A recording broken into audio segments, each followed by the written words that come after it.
తాకట్లో ఉన్న బంగారాన్ని విడిపించి ఆ రోజున మార్కెట్ ధర కట్టి మిగిలిన డబ్బును మీకు అందిస్తుంది కొమ్మూరి గోల్డ్.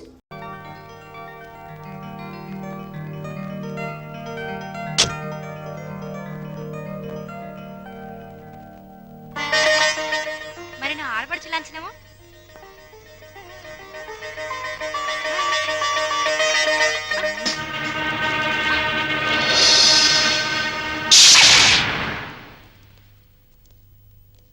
కుడికాలు లోపల పెట్టిరమ్మా.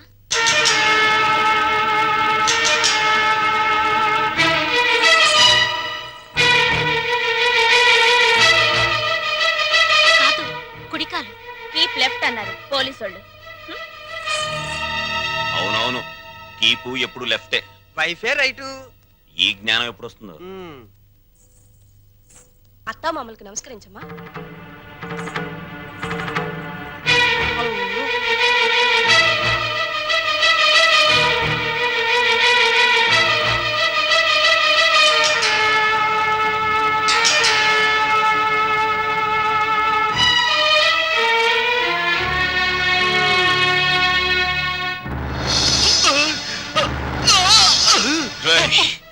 నీకు ఇంట్లో ఎవరు అన్యాయం చేశారని మా అందరికి ఇంత ద్రోహం చేశావురా? రాణి ఎవరో ముందు నాకు తెలీదు. తెలిసిన తర్వాత ఆ అమ్మాయి లేకుండా నేను బతకలేని తెలిసింది. నన్ను చంపినా సరే నేను మాత్రం రాణినే. నువ్వు ఈ ఇంట్లో ఎందరినో ఏడిపించాల్సిన డ్యూటీ బోలెడ్ ఎంత ఉంది. ఏడుపుని ఇక్కడ వేసి చేయకు, వెళ్ళు. అది కదండి.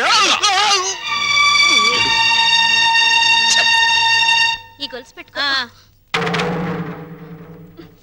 ఎలాగో గదిలోకి వెళ్ళగానే విప్పదీసేదేగా, అంత మాత్రానికి ఇంత బరువు పట్టుచీర ఎందుకండి?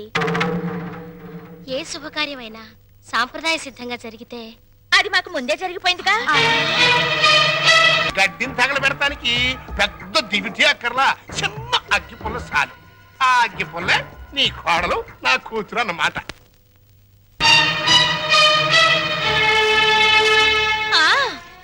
మా అత్తయ్యకి మావయ్యకి అందరికీ తెలుసు.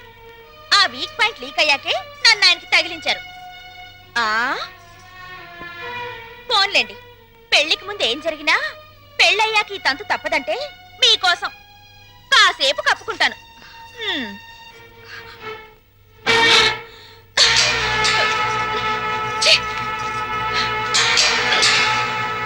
మీరందరూ పోండి.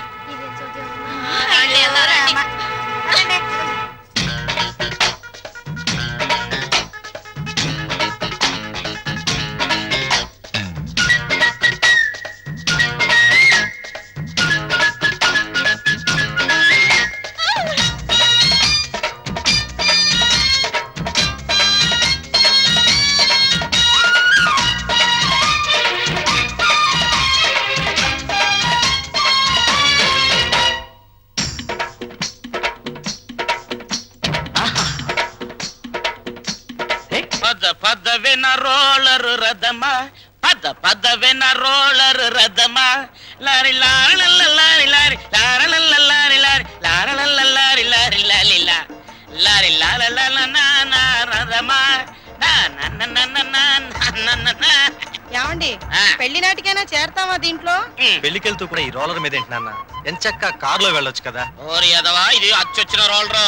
30 ఏళ్ల క్రితం మీ అమ్మని తగిలించుకోవడానికి విజయవాడ నుండి శ్రీకాకుళం వరకు ఈ రోలర్ మీదే వెళ్ళాను. వచ్చారులేండి, ముహూర్తం అయిపోయిన 3 నెలలకు వచ్చారు.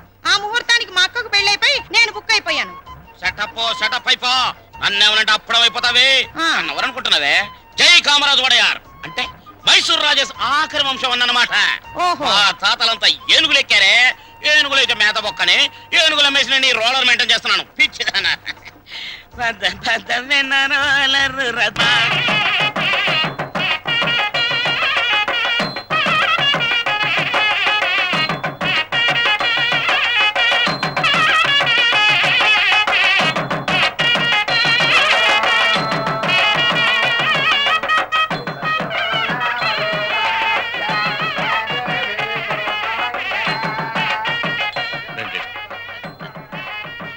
ఇలా కూర్చోండి.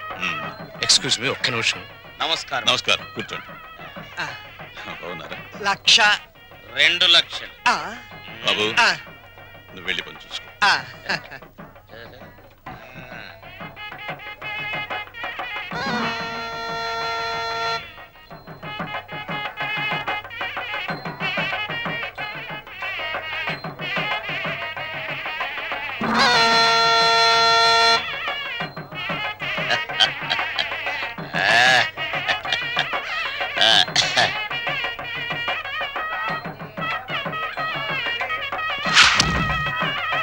తీసుకోండి.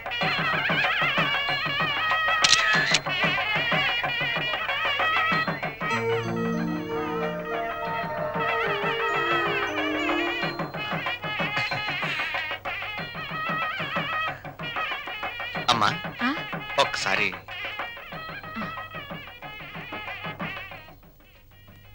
ఏయ్, అరే లేమ్మా, ఏమిటి ఏమిట్రా ఇది? అమ్మా నాన్నల మాట విని చెడ్డగా ప్రవర్తించాను, నన్ను క్షమించండి అత్తయ్య. బుద్ధి వచ్చింది. బాగా బుద్ధి వచ్చిందా? నువ్వు ఊరుకోరా, అవే మాటలమ్మా. ఏదో చిన్నతనం, నిన్నంత మాత్రం అర్థం చేసుకోలేనా? పిచ్చి పిల్ల, లోపలికి వెళ్ళదాన్రా.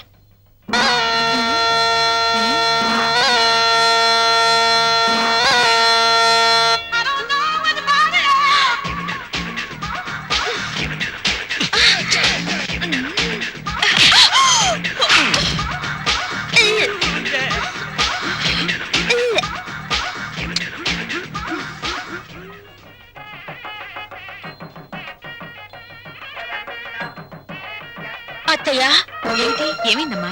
తప్పుల మీద తప్పులు చేసి మావయ్య గారి మొహం చూడాలంటేనే నాకు తల తీసేసినట్టుంది. రాణి, నాకు రంగ అసలు వరుస కన్నయ్య, మరో వరుసకి బావా. ఇప్పుడు ఆయన ఏమని పిలవాలి? రంగా అని పిలువమ్మా. ఆహా,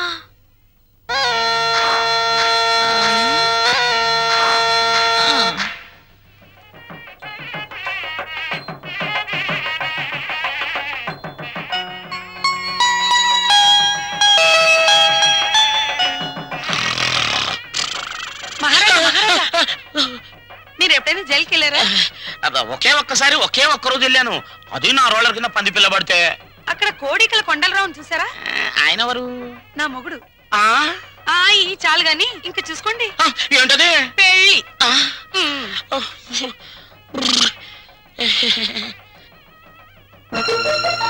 అత్తయ్య, మళ్ళీ ఏమిటమ్మా? అందరూ నా వంక మీ అబ్బాయి వంక చాలా హీనంగా చూస్తున్నారు. పరువు గల ఈ కుటుంబ గౌరవం నిలబెట్టడం కోసం మేమిద్దరం ఎటైనా వెళ్ళిపోయి బ్రతకాలనుకుంటున్నాం. అయ్యో, ఇంత చిన్న విషయానికని ఎక్కడికో పోవడం ఎందుకమ్మా?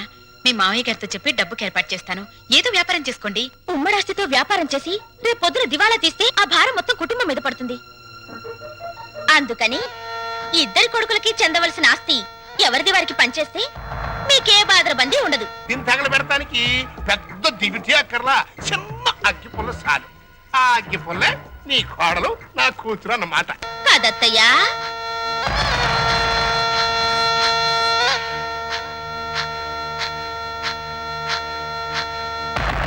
ఈ కొడుకులిద్దరూ దేవాలయంలో గబ్బిలాయిలన్నమాట.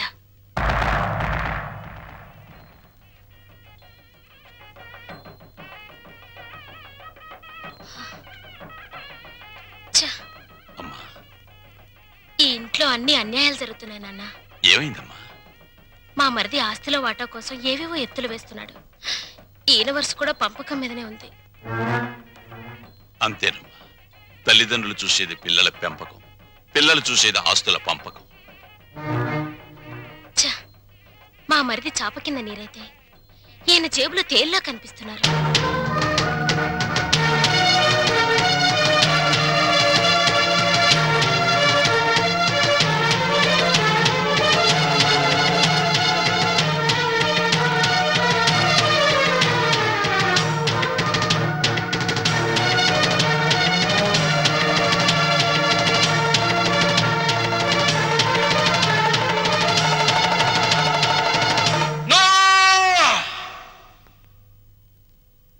ఏమయ్యా రఘురామయ్య, మీసాలొచ్చాక కొడుకుల్ని దూరంగా ఉంచాలి, పెళ్ళాలొచ్చాక అంటరాని వాళ్ళుగా చూడాలి.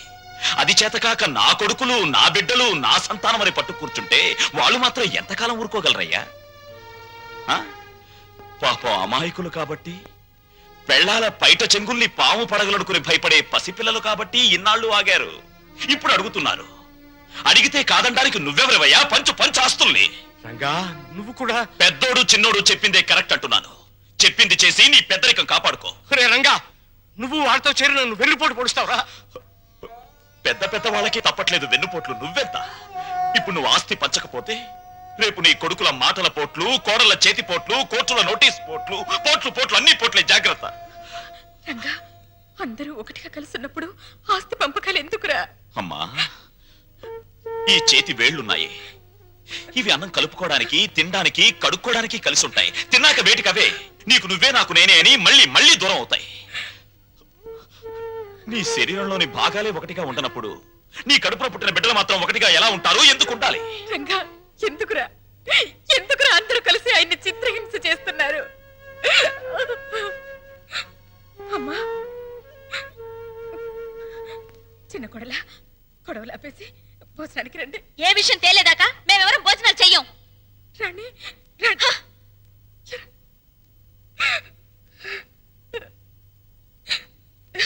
ఏమండి, ఎందుకండి ఈ పట్టుదలలు? వాళ్ళు చెప్పినట్టు చెయ్యండి, హస్తి పని చెయ్యండి. పెళ్ళ మాటలు వినడానికి నేను నీ కొడుకులా చావటాను కానీ. ఏమండి, వాళ్ళ మాట వినండి. మనకు పెళ్ళయ్యాక నేను అడిగి మొదటి కోరిక, చివరి కోరిక ఇదేనండి. ఆస్తి పంచలేదన్న కోపంతో రేపు నేను చచ్చాక నాకు తలకొరవ పెట్టకపోతే అది ఎంత బాధో ఆలోచించండి. లక్ష్మి, వాళ్ళు మనిషిని, నువ్వు మనసుని చంపుతున్నారు. వద్దు, నాకు ఈ దరిద్రం వద్దు వద్దు. అందరూ వినండి, నేను నా ఆస్తిని నా కొడుకులకి పంచుతున్నాను. నిజానికి నా ఆస్తిని 3 భాగాలు చేయాలి. 2 భాగాలు నా కొడుకులకి, 1 భాగం నాకు, నా భార్యకి. పేపర్లు తెచ్చుకోండి, ఈ ఆస్తి మొత్తం పంచేస్తాను. కానీ ఒక్క విషయం, నా భాగం కూడా నా కొడుకులిద్దరికి దానం చేస్తున్నాను. ఎందుకో తెలుసా? వాళ్ళు ఆస్తి లేకపోతే బతకలేని చవటలు గనక. నాన్న, మీ భాగం పంచడానికి వీల్లేదు. రేయ్, అది నా ఇష్టం రా. ఆ ఆవేశంలో తొందరపడుతున్నావు. బతికున్నంత కాలం బిడ్డలపై ఆధారపడి ఉండాలి.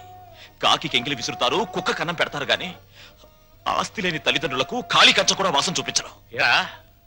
ఇప్పుడు నీతులు చెప్తున్నావా?